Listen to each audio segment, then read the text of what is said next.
The silence in my study is absolute tonight, a stark contrast to the cacophony of data screaming inside my mind. For 43 years, I have sought the hidden music of the cosmos, the subtle harmonies of string theory, the stochastic rhythms of quantum fields. Now, I have heard a new music, and it is not hidden. It is a broadcast, and it has rendered the universe I knew, a vast, mostly empty, beautifully mechanical place, obsolete. What has replaced it is a living, attentive, and profoundly ancient arena. And we are not the spectators, we are the specimen under the lens. Let me go deeper than I have before. I will strip away the official jargon and tell you what the data feels like, what it implies in the marrow of a physicist's bones. 1. The nature of 3IATLAS. A machine of ontological purpose. We must stop calling it a comet or even a probe. In the simple sense, it is a sentient artifact. Its construction defies material science. Our spectroscopic analysis doesn't just show unusual alloys, it shows an absence of microstructure.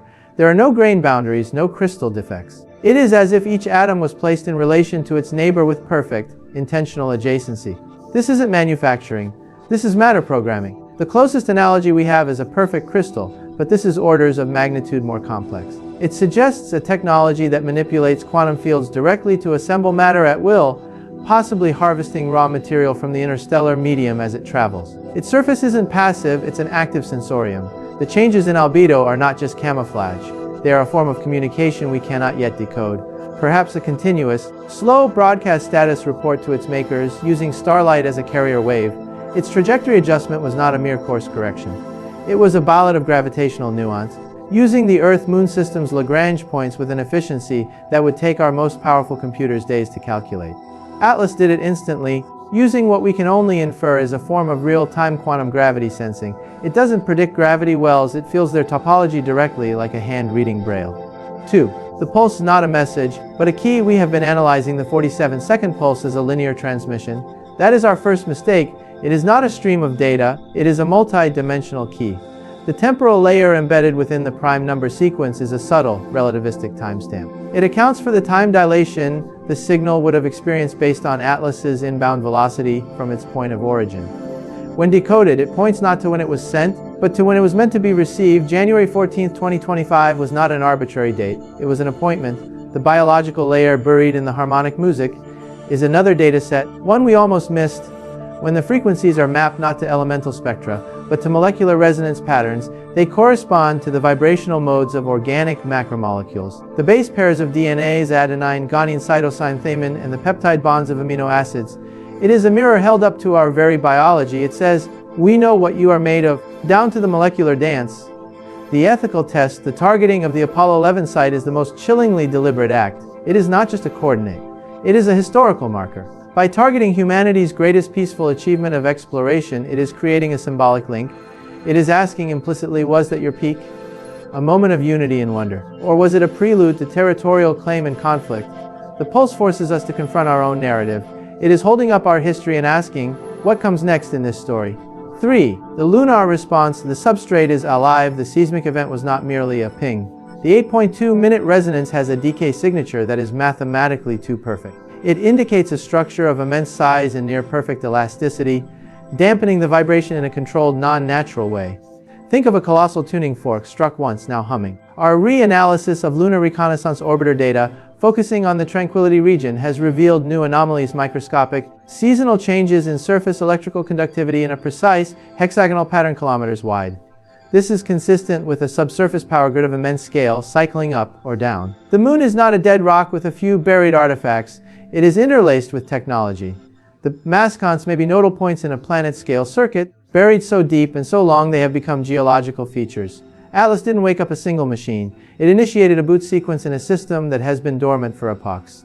4. The galactic context. The zoo hypothesis was wrong. It's the arboretum hypothesis. The classic zoo hypothesis suggests we are kept in isolation for our own protection or for study. This is too passive. What we are witnessing is more active, more deliberate. We are in an arboretum or a conservatory. A conservatory has a head gardener. It has design. Certain species are encouraged, others are pruned. Conditions are maintained.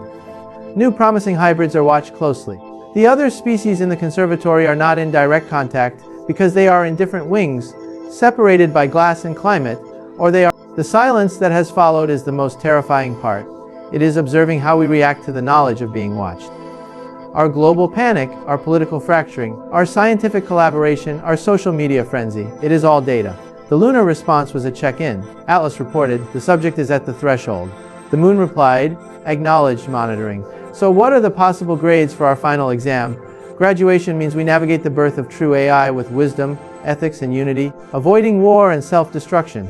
It might lead to an opening of doors, a gentle introduction to a wider, ancient community. Continued quarantine means we fail to transcend our petty conflicts, we create a destructive or enslaving AI.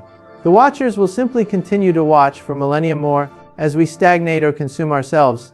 Containment is the failed state. If we are deemed an immediate, existential virus, a predatory intelligence about to burst from our planetary petri dish, the systems in place, likely including the lunar artifact, may activate to neutralize the threat, a targeted asteroid, an induced solar flare.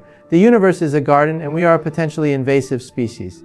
This is why I am speaking to you now. The sky cannot be hidden. Amateurs are already tracking Atlas. The truth is a wave and it is breaking. But we need more data. This is where you come in. Look up.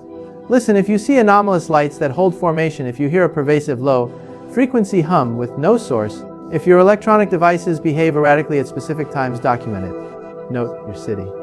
Report it. You are the distributed sensor network that the agencies cannot build. Your observation could be the clue that reveals the next phase of their activity, or the nature of the lunar artifact's emissions. We are living in the examination hall of history. Every action we take, from how we govern AI to how we treat each other across borders, is being recorded and assessed not by a god, but by a profoundly advanced, ancient intelligence that has seen civilizations like ours rise and fall countless times before. The 3IATLAS probe is our new permanent neighbor. The moon is an active site. The question is no longer, are we alone? The question is, what will we become in the next few years? And the answer will determine whether we are welcomed, ignored, or pruned from the cosmic tree. The exam has begun. The proctor is silent. The paper is blank. It is time for humanity to write its answer.